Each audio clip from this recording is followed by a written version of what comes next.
Our contemporary reading this morning is a poem called Forgetting by the poet Joy Ladin, who is a transgender Jewish poet who wrote a collection a couple of years ago called Shekinah Speaks. That is the feminine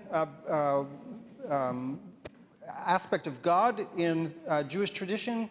And this whole series of poems has each one has an interesting set of two epigraphs, one coming from the prophet Isaiah and one coming from words found in Cosmopolitan magazine.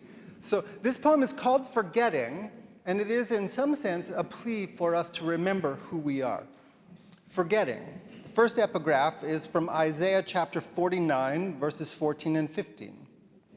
Zion says, "The Lord has forsaken me. My Lord has forgotten me." Can a woman forget her baby or disown the child of her womb? Though she might forget, I never could forget you. And then the epigraph from Cosmopolitan is an article titled, "What It's Like to Lose Your Entire Memory." And this is in the voice of God. "You don't remember anything. How I formed you in your mother's womb, nursed you, bathed you, taught you to talk, led you to springs of water? I sang your name before you were born. I'm singing your name now. You're clueless as an infant. When I tell you to shout for joy, you hear a bicycle or a cat. Sometimes memories of me come back like children you forgot you had. A garden, a bride, an image of your mother, a best friend, a brother, or a cop, or snow, or afternoon. Whose are these, you wonder? Then you forget and feel forgotten, like an infant who falls asleep at the breast and wakes up hungry again. Your mother might forget you, child, but I never forget. Your name is engraved on the palms of my hands. I shower you with examples of my love. Bees and birds, librarians, and life skills." I have to share this with my librarian wife. "Emotions, sunlight, compassion, nothing connects. Every dawn, every generation, I have to teach you again. This is water. This is darkness. This is a body fitting your description. That's a crush. This is an allergic reaction. This is your anger. This is mine. This is me reminding you to eat. Turn off the stove. Take your medication. This is the realization that I am yours and you are mine. This is you forgetting." The Bible reading, the gospel reading assigned for today is from the Gospel of Luke, chapter 18. Jesus told his disciples, this is where it starts. Jesus told the disciples a parable on the necessity of praying always and not losing heart. And he said, "Once there was a judge in a certain city who feared no one, not even God. A woman in the city who had been widowed kept coming to the judge and saying, 'Give me legal protection against my opponent.' For a time, the judge refused. But finally, he thought, 'I have no fear of God, and I don't care about people, and if my mustache were longer, I would twirl it here and laugh like Snidely Whiplash. But this woman won't leave me alone. I'd better give her the protection she seeks, or she'll keep coming and wear me out.'" And translators say that that's a boxing term, and there's an alternate translation that says, "Or she'll come and smack me in the face." Jesus said, "Listen to what this corrupt judge is saying. Won't God then give justice to God's own people who call out day and night? Will God delay long over them? I tell you, God will give them justice soon enough. When the child of humanity comes, will faith be found anywhere on earth?" It can be hard these days to tell the difference between wishful thinking and honest faith. But one will leave us frustrated, and the other resolute. I'm not sure which this funny little gospel story leaves us with. Maybe it depends on how we read it, whether we take it as it's been handed down to us with a tidy ribbon and bow added by the gospel writer, or whether we can be a bit more playful with it. But more on that in a bit. One story of many that broke my heart this week. Jair Aguilar is 5 years old. He's got a nice smile. He's got a 7-year-old brother. He's got a 13-year-old sister. He's got parents who adore him. He is autistic, and he is being treated for brain cancer. He's got a severe eating disorder, tied, I imagine, to the autism. He survives on Pediasure that has to be put in through a syringe, and most of the time he will accept it only from his father, Johnny. And so every day at noon, Johnny Aguilar's habit and practice has been to leave his construction job, no matter how busy it is, so he can rush to his son's school and give him lunch. Except that last month, as he was driving away from the Home Depot on Roosevelt Boulevard, Johnny got stopped by ICE. He's been living in the country without legal permission for about 20 years. So they arrested him, and they're holding him at the Moshannon Immigration Prison in central Pennsylvania while they prepare to deport him to Bolivia. Last year, Johnny's wife, Jimena Morales Antezana, filed an application for asylum.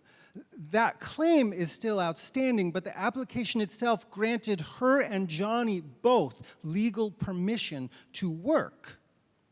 Their 3 children are citizens, and yet ICE is determined to send him back to Bolivia. They say that the options are for Jair to stay here, where he might or might not accept enough calories to keep his fragile body going, or to send him to Bolivia with Johnny, where our own U.S. State Department says that hospitals cannot handle serious conditions. Talk about a Sophie's choice.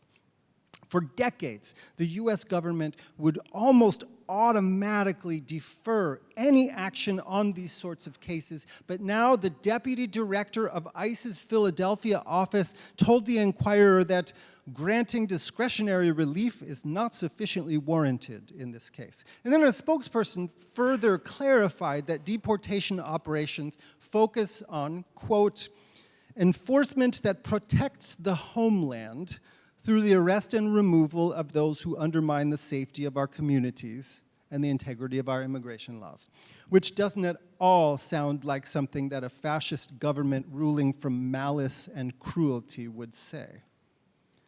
Talk about having no fear of God and not caring about people. But where is the swift justice? The parable seems to diverge from the timeline that we're all in.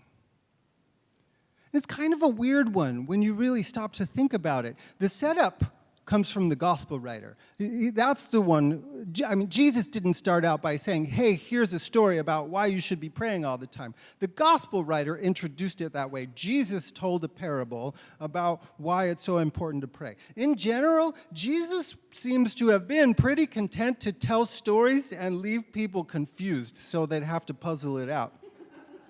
Disciples included. Is it a plausible introduction to this story? Sure. But I find myself wondering just what it says about prayer and about God. Let's think about it for a minute. The story has 2 characters in it. One is a woman who's widowed, who's being accused of something. We never know what that is. The story isn't that detailed. And the other is Judge Snidely Whiplash, who has no fear of God and doesn't care about people. I've just been practicing that all week. I did it better than the saxophone. That's the whole setup. 2 characters, one in need, and the other with the power something to do about it, but who doesn't actually care. The thing about this is that if we've spent any time at all around Jesus and his stories, or any time at all around other people who spend time around Jesus and his stories, then we've got a reflex that says, hey, here's this story by Jesus. One of those characters must represent God. And 100 times out of 100, our instinct is going to be that the role of God in the parable is played by the character with the obvious power. It's a deep inheritance, this tendency, to see God as represented by the man in power. And it might be more or less what Jesus intended for us to do with the story, maybe by making it a little more shocking. Because if we look at Judge Snidely Whiplash and think, oh yeah, that's the God character, then unless we ourselves are also versions of Snidely Whiplash, which we all have that potential, but that's a thing for another sermon. Unless we're versions of that guy, we're going to come away being a little confused and assessing God in terms that are maybe not family-friendly for a Sunday morning. And that is a tactic that the ancient rabbis used in their teaching, the tactic of short-circuiting the comparisons. So we say, hey, this bad example is what we see among humans, but God is much better than that. Jewish scholars call it a kal vachomer argument, a light and heavy argument.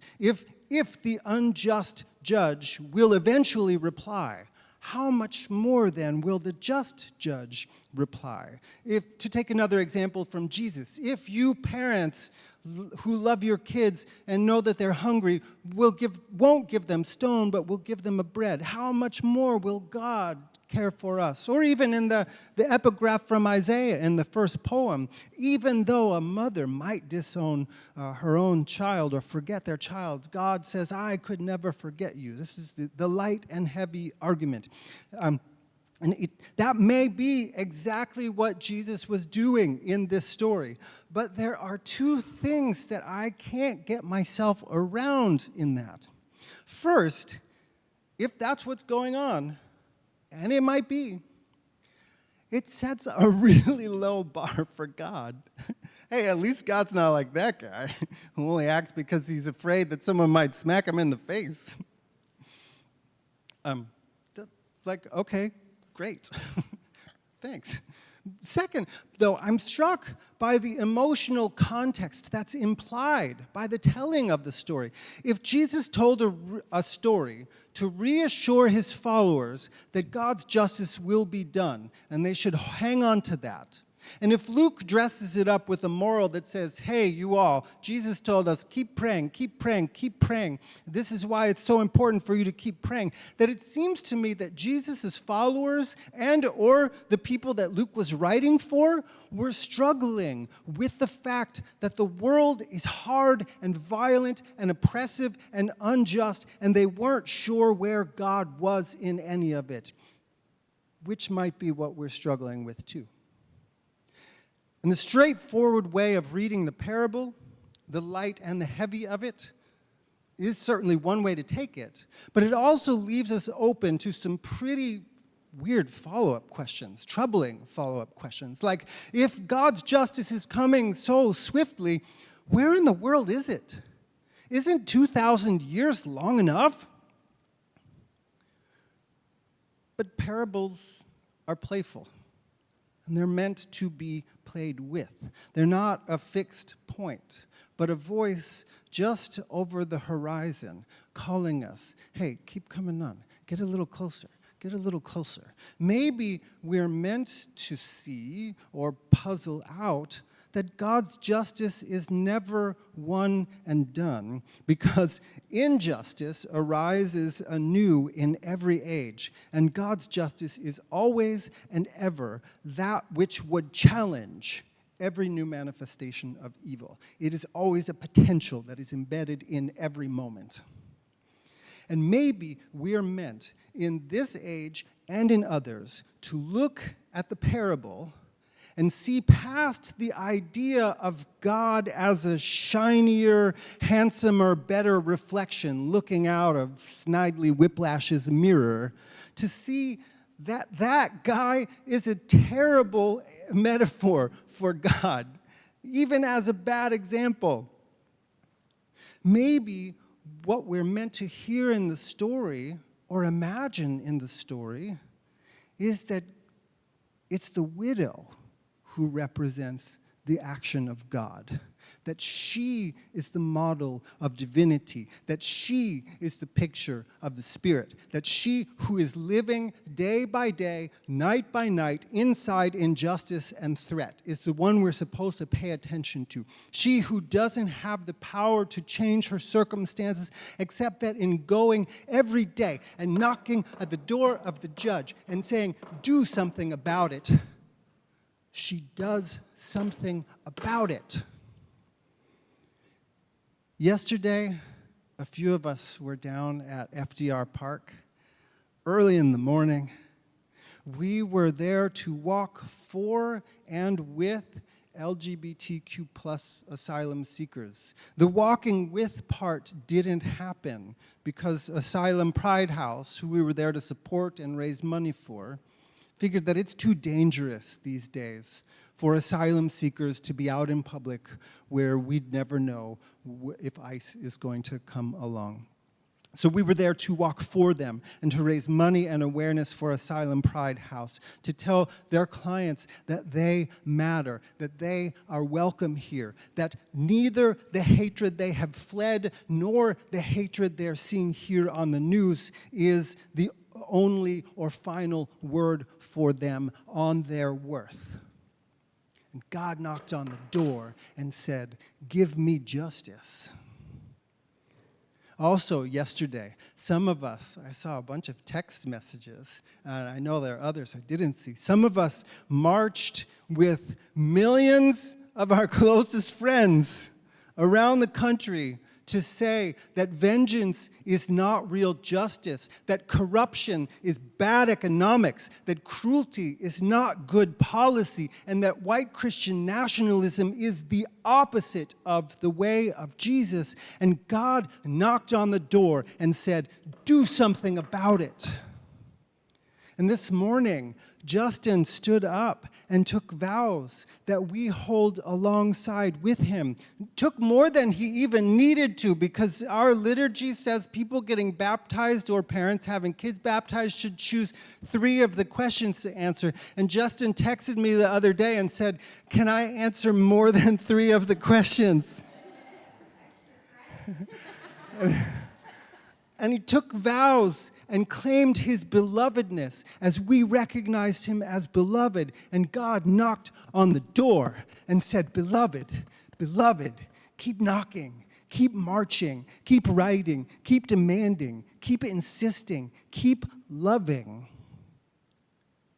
And will justice come quickly for Jair Aguilar? Will justice come swiftly for Johnny Merida Aguilar? Probably not, at least not the way that we want to see it. Will justice come quickly for people who rely on Medicaid, for kids who will go hungry because their SNAP benefits are being cut off? Probably not, at least not the way that we want to see it. Will justice come quickly for island communities that are flooding, or for the forests being cut down, or for the species going extinct? Probably not the way that we want to see it. But this morning, we walkers, we marchers, we prayers, we singers, we said to Justin, "You belong to us, and we belong to you." And then we said the line that connects us to the Aguilars, that connects us to the SNAP recipients, that connects us to the mourning Israeli families, that connects us to displaced and bereft Gazans, that connects us to the species that won't recover, along with the entire universe. We all belong to God. And God knocks. She knocks, and we knock, and we walk, and we march, and we sing, and we call, and we write, and we insist, and we give, and we love, and we care and we knock and God knocks and we knock and God knocks. And again, as I did last week, I close with the words of Mohandas Gandhi, who said, "When I despair, I remember that all through history, the way of truth and love has always won. There have been murderers and tyrants, and for a time they can seem invincible, but in the end, they will always fall." Think of it. Always. This is God's good news. Amen.